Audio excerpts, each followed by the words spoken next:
everybody, this is Ryan from RLS ASMR. So today, I know, I've been eating steak a lot, but it's okay, but steak and fries, and oops, excuse me, I also got some ketchup that I'm gonna put into a bowl because there was no other room, but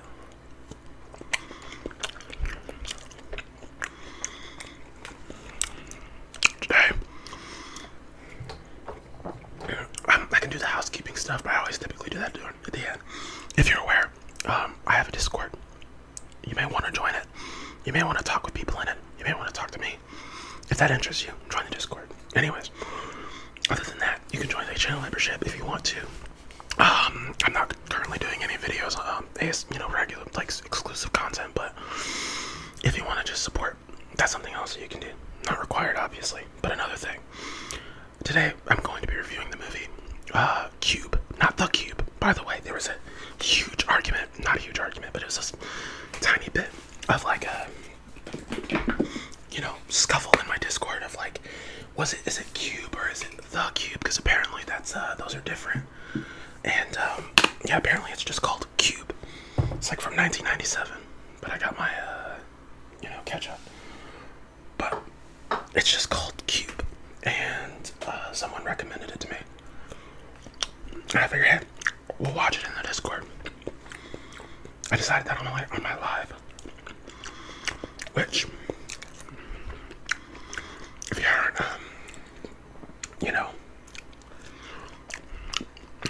I do live streams, typically on Fridays, sometimes Saturdays. I announce them typically. If you want to be in my live streams, subscribe and make sure you'll be notified when I go live. Typically just shooting shit, but anyways. So I'm gonna review the movie Cube.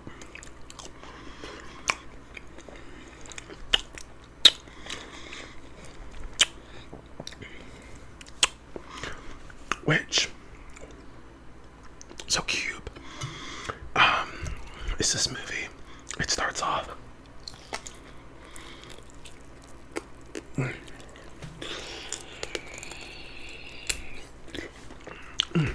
There's a piece of fat there. But I'm also, by the way, spoiler alert, I am going to be spoiling the movie if you want to watch it. I can't really review the movie without spoiling what happens in it. Especially because I want to start making all my videos a minimum of 30 minutes long. So I kind of have to spoil if I want to talk about it for a long time, But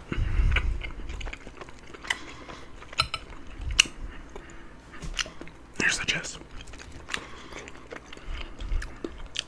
The movie opens up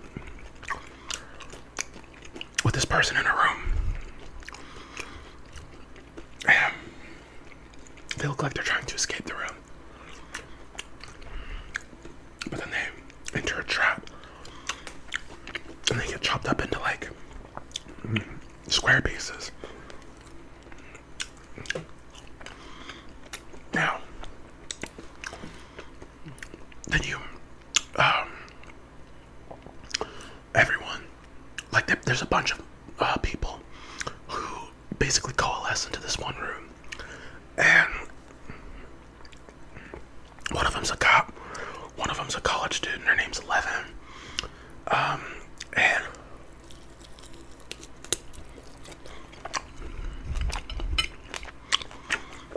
another one is this old conspiracy theorist lady. And there's another guy who they call out.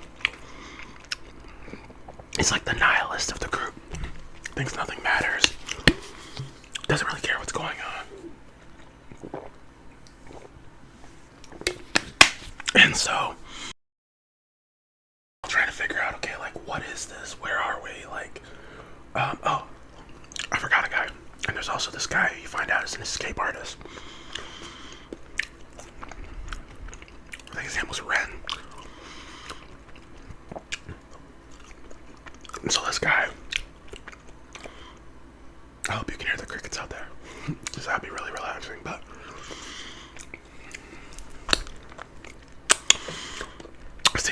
the fries with garlic salt, by the way. That's why I'm like, you know, licking my lips, or not licking my lips, licking my fingers. It's because like there's that seasoning still on them. But anyways, so the escape artist guy.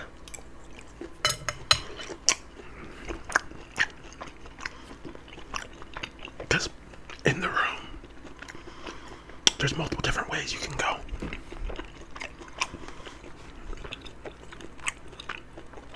So like, in each corner of the room, there's a hatch that leads to another room. And they're trying to figure out which way to go.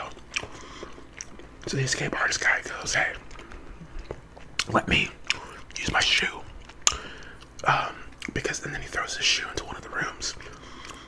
And then his shoe gets like incinerated. And so he goes into the, and so they're kind of like, initially they are just like following him. But then he dies because he gets like acid shot in his face or whatever. So they're trying to figure out like which rooms are trapped and which ones aren't. Well, the girl that studies a lot, she's at college, and I don't think they ever say what for. She figures out that like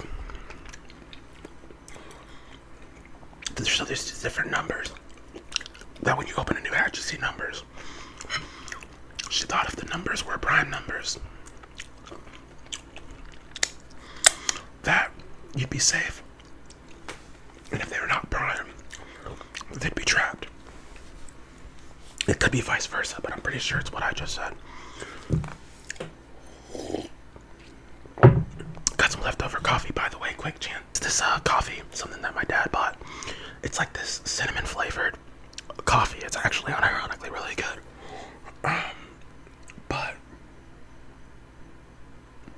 what was I saying? Anyways, yeah, so she thinks that if they're primed that they're good to go, and then if they're not primed then they're booby trapped.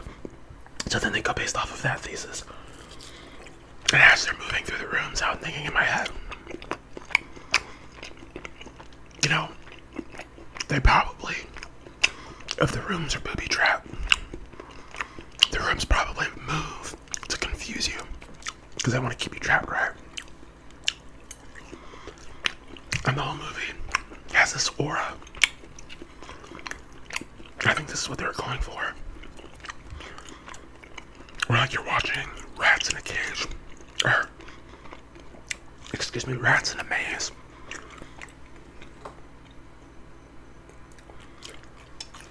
Oh, I forgot. I almost forgot. I have Chick-fil-A sauce. Leftover Chick-fil-A sauce. I can use that with my fries. Let's go. But anyways. So, I think what they were going for is like you're kind of just watching rats in a maze. And you're watching them trying to like figure it out. But each trap they encounter, you know, will kill them. So they, the conspiracy theory lady, at first you think she's crazy. The guy who's a cop, you think he's like the leader, but he's trying to like lead everybody and be the logical, rational, strong one. But he's really put off by the nihilist guy. Because the nihilist guy is just giving like, I guess the best way to put it is like bad aura. He has negative aura, he has bad vibes, okay?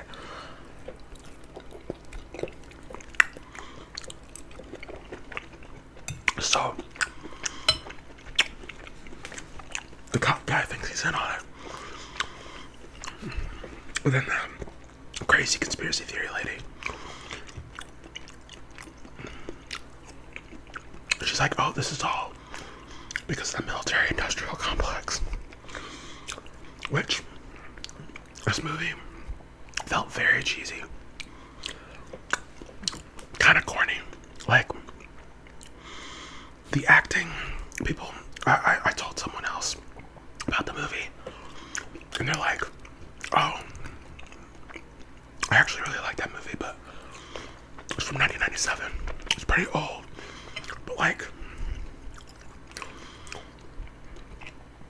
the movie, I'll continue to explain the plot, but like my preliminary review of the movie right now is like,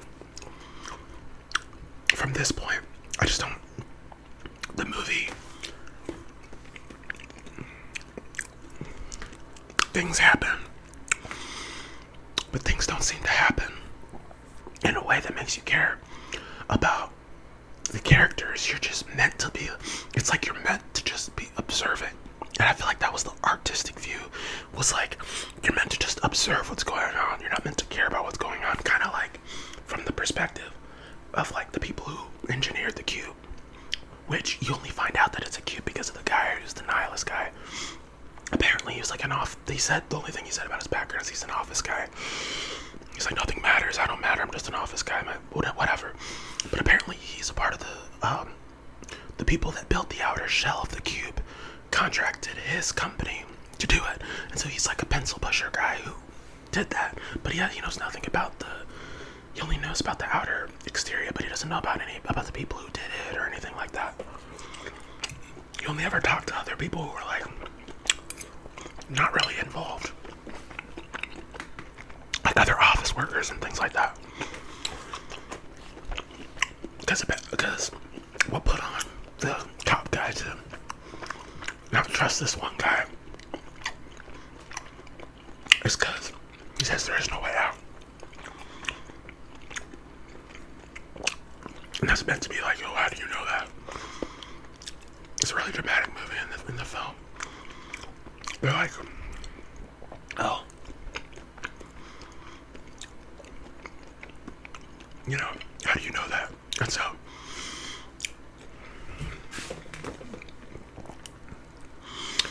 as they're going throughout the film more,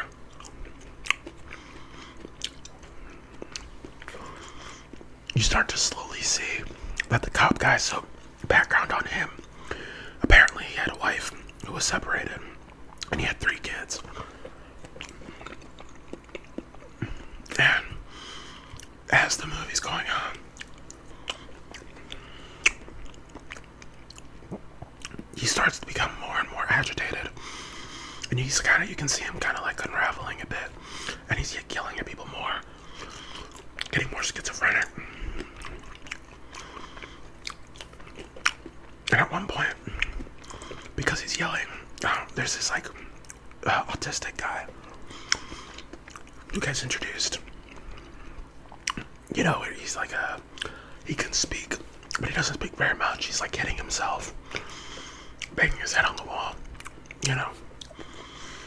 And so he gets introduced, and then there's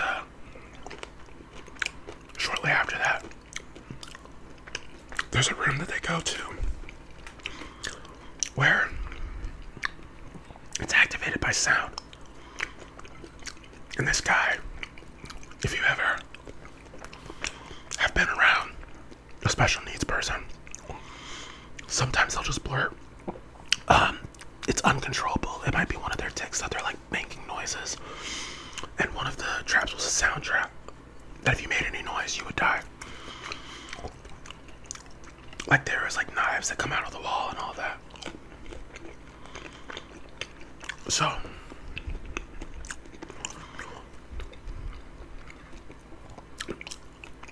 the guy who's the cop is like, we should leave the autistic guy behind. And they're using like a much harsher word than what I'm saying. I actually have said this word in some of my videos, not talking about anyone who has mental disabilities. And I've gotten commenters who'll be like, oh, I don't like that word. And I'm like, I don't know, I grew up saying the word. My mom says the word. We in our family say it a lot.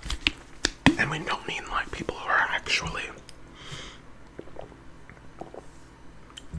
mentally disabled. But it's just like, it's a funny way to call someone, stupid.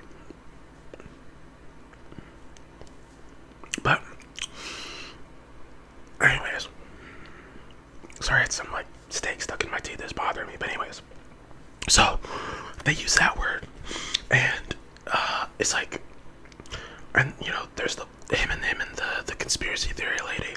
They get into a spat after, because he makes sure that he's the last person to cross the threshold. Because it's one of those, there's a room up here. Here's the room. Like, here's the room they're coming from. Here's the room that has the sound trap, and they're trying to get to this room. So they have to climb down, cross over like that.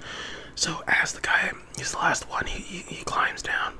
And as he's getting over to that room, right before he enters the hatch, the autistic guy like yells. And so he thinks like, oh, this guy's like, he's a trap by the people who trapped us here. Similarly, how he was starting to suspect the other guy. And so, as he's trying to rough up, I think there's a scene where he's like trying to rough up the autistic guy, but someone stops him. But shortly after that scene, he gets into a fight with the conspiracy theory lady, and he smacks her because she basically says like, no wonder your wife left you, because he's acting crazy. Well, he got triggered, and so he hits her. But what made me laugh, not the fact that she's getting smacked in the face, well, somewhat that, okay, this lady's like not super, fun in the movie. But the way they decided to do it made me feel like it was a joke. They're doing a scene of their faces, but as he's slapping her, it cuts to a wide-angle shot where you can see all of them, and then you can very clearly see that she's not getting actually slapped. Like, it felt like the director was actually making fun of that moment, as if he wanted you to know that it was a fake slap. Because most of the time when they do that, they'll cut to the guy who's doing the motion and then do the sound effect there, and then they'll quickly cut back to the girl after her head's moved. That's typically how they do it in movies, to make it look like it's a fake slap, so that way you get the impression that she was slapped and it seems more personal. But the fact that he switched to a third party, like to a third camera, I feel like this movie wasn't meant to be serious. I feel like it was meant to be like a B movie. It was actually just designed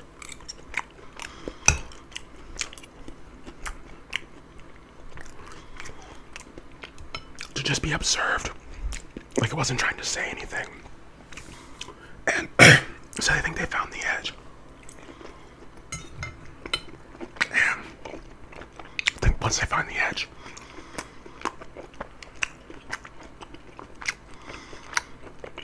they take off their jackets, tie them together, and then lower the conspiracy theory lady to see if there's like a way that they can get across to the outer shell. Well, as they're trying to pull her back up, they have this like Lion King moment where it's the guy who's the cop pulling her up,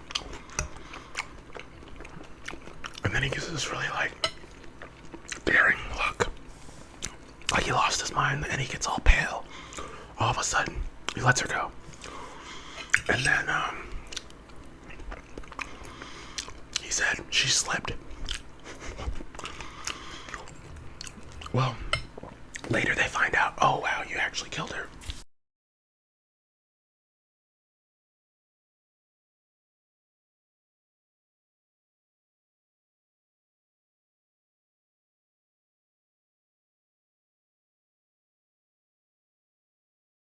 Excuse me, I skipped over a couple of details, but by this point in the film, the guy who's like the nihilist guy I mentioned, the cop beat him up like twice while everyone watched, and I don't know why.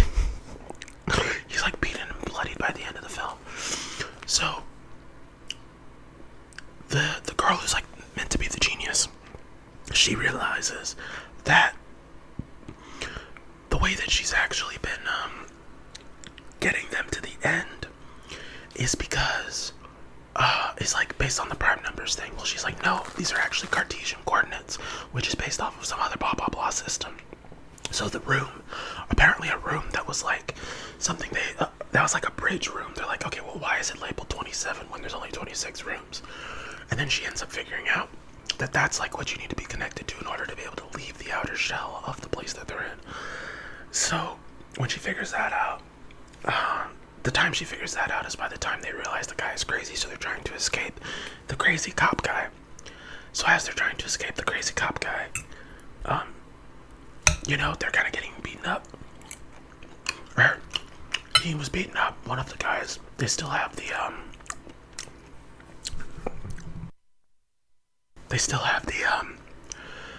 the mentally challenged guy, and so it's him, the nihilist, the genius, and they escape the cop.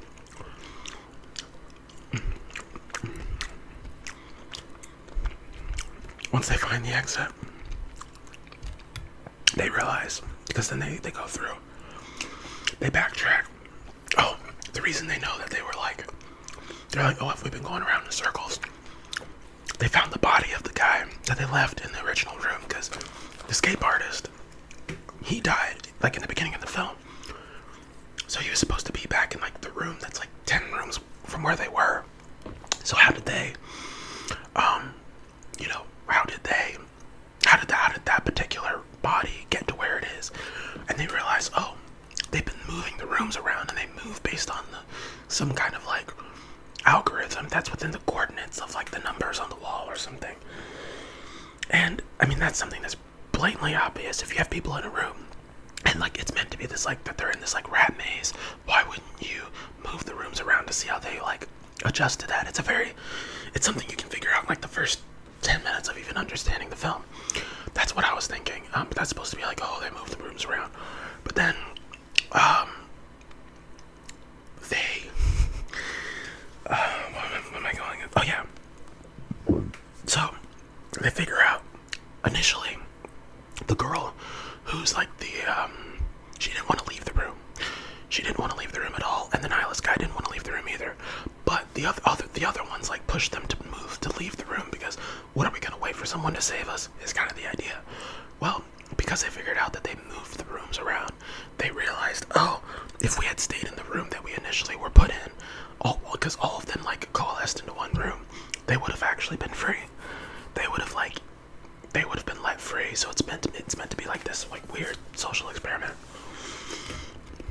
to fuck with them, basically, see how people react in that kind of situation. But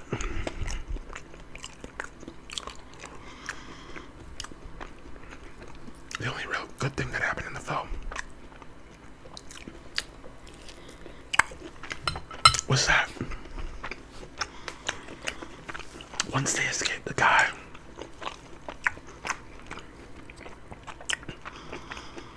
they have this moment where they're like letting the other guy, the mentally challenged guy, they're letting him go through to exit. Well, as they're having this really sweet moment, the main guy dies, or the nihilist guy dies, and the girl dies because she gets stabbed by the crazy cop dude.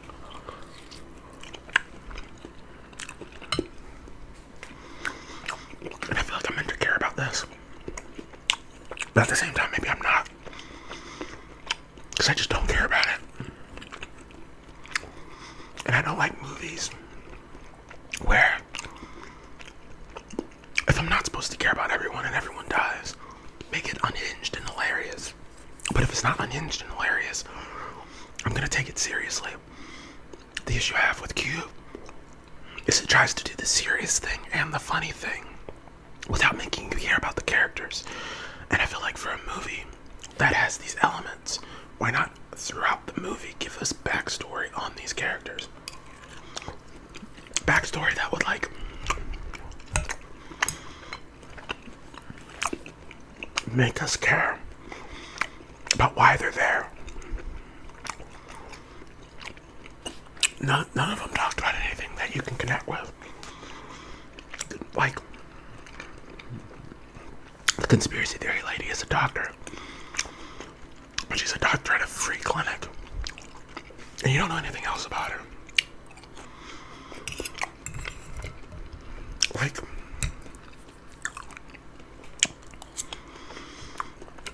the lady, the genius girl is just a student, but you don't know what she's studying. You don't know anything about the mentally handicapped guy, and you don't know anything about the cop, other than he has an estranged wife. And then the nihilist guy is a pencil pusher at an office job. And then the escape artist is just the escape artist. You don't care about him because he dies so quick.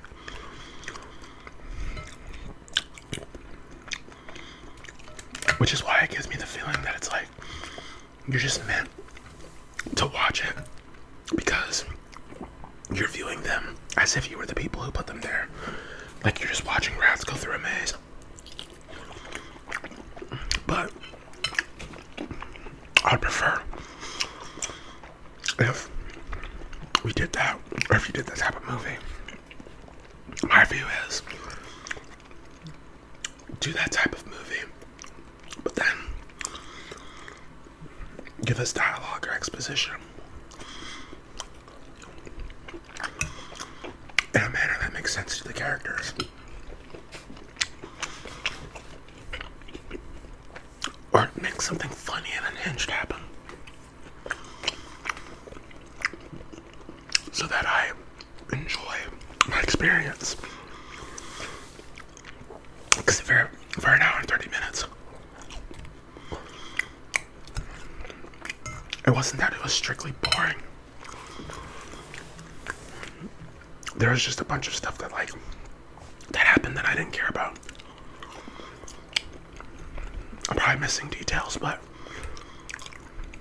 that's my overall read on the movie. And to the person who recommended it, I don't think he does feel bad, but maybe it just wasn't for me. Maybe I can't see the artistry in it. That's a me problem. But I want to watch more movies and I want to see more things, but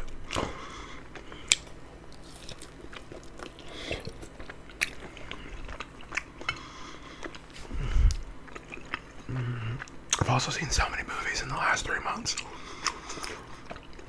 It's made me think about what do I care about when I watch a movie? What stories do I like being told? And what can I cling to?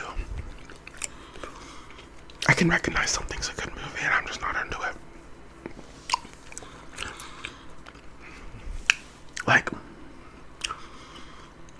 I think there are some movies that you can probably just assume, like there are just not even assume, but there are some movies that are just objectively bad.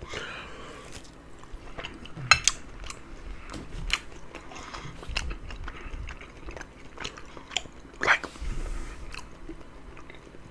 there are just some movies that you're not gonna care about and you're never gonna watch again. But you know, I really love when I watch a good movie. And another movie from the era that Cube was from is American Beauty. I watched that and I rewatched it, and like it is a objectively good movie. I mean, you don't have to be into it. You can think it's boring, but there's like American Beauty is the type of movie where even me, being someone who's really into cape movies, which is like, you know, the Marvel and DC stuff, I can watch American Beauty and go, wow, that's actually like a really entertaining movie, because there's things in that movie that even though I don't know that experience, I can relate to something in it, like a feeling. There's something like a part of a human experience that I can go into that mindset and be like, oh, I can understand why that kind of makes sense, or this is just weird, or maybe this is art. And I really enjoy the themes. You know, Kevin Spacey, the acting in American Beauty is just great too. Like, Kevin Spacey does a really good job acting. His wife in the movie, I don't remember her name, but even like the daughter, and I can see the themes, and it really like it doesn't resonate with me in the sense that it's a story for me, you know what I mean? Like, I'm not a teenage girl who struggles with insecurity. I'm not a boy who stalks the teenage girl dealing with insecurity. I'm not the father so disgruntled with office life that like I quit my job and have a midlife crisis. Like I'm not, I'm not like, I can relate to the job part, like hating your job. And I think anyone who's worked an office job, you're gonna see him do that and go, fuck yeah. I'm so like, cause you're vicarious living through the experience of like, I wish I could do that, but but you understand. And then the wife, this thing of, she kind of like lost a sense of herself. Like, I mean, I can go through the whole, like, I'm not doing an American Beauty review, I can't, but just I can on my second rewatch, like when I'm thinking about individually, like what is each character going through, and there's like a common theme. Everyone, in some sense of their war, in some sense or another, doesn't like their home life or doesn't like something about their life in general. But like each part, at least the way I interpret it, is like each part of their life is lacking some sort of beauty. And like and beauty is like a metaphor for like whatever you want, whatever like would bring you joy, And so like everyone in the film in one way or another is lacking that, or it hasn't, something like that. I'm not doing a review of that, but like, for instance, that's just an example of like a movie that I can I really like, and I can break down and go, wow, that's an interesting movie. But then with Cube, even if it's gonna be one of these like B-movie unhinged things, I would really rather it be like unhinged but thoughtful about like thoughtful of the story it's telling you. I don't like movie that's just, I'm really starting to feel like I don't like movies that are just slop, because, and the thing is even among the Marvel and DC films, there's movies that I don't like, and I feel like it's because they're slop. But slop being that there's no like substance, this is just made for you to watch. I think I described in one of my reviews, I called them junk food movies, and like Cube really is one of those. It's like you're meant to just kind of like look at it and be like, oh, that's kind of funny, or oh, that's kind of interesting. Maybe I've watched too many artistic films, and it's like skewed my perception. Maybe if I watched this movie 2 years ago, I would have liked it. Who knows? But I don't know. I just really dislike. I don't. It's not like I feel like I'm wasting my time, but it also just feels like it kind of does feel like that. But it's just, people are into different movies. People are into different movie tastes. But it's like when someone recommended that I watch Wrong Turn because they're really great horror flicks, and I watched like one Wrong Turn movie, and I was like, this is so garbage. I don't know why I get recommended so much. And I'm really skeptical of recommendations because I feel like everyone has just so many different opinions, and they do want my opinion. But I mean, if you're gonna ask me to watch something, I'm gonna give you my honest reaction. I'm gonna give you my honest feedback and on all of that. So, and that's not to be rude and spiteful, but I gotta give my honest opinion. But thanks so much for watching this video. I am full. That was a lot. So I'm sorry if I didn't finish this, but I will definitely, watch out for my community page. I'm gonna start posting on more, letting you guys know when I'm gonna be live and all of that. And follow my socials. My socials are dead. Follow them, okay? I'm starting to get more subscribers now. I need more people on my socials. Link is always in the description. Thank you so much for watching this video. I hope you have a great rest of your day and you got some relaxation from my talking. But I will see you guys next time.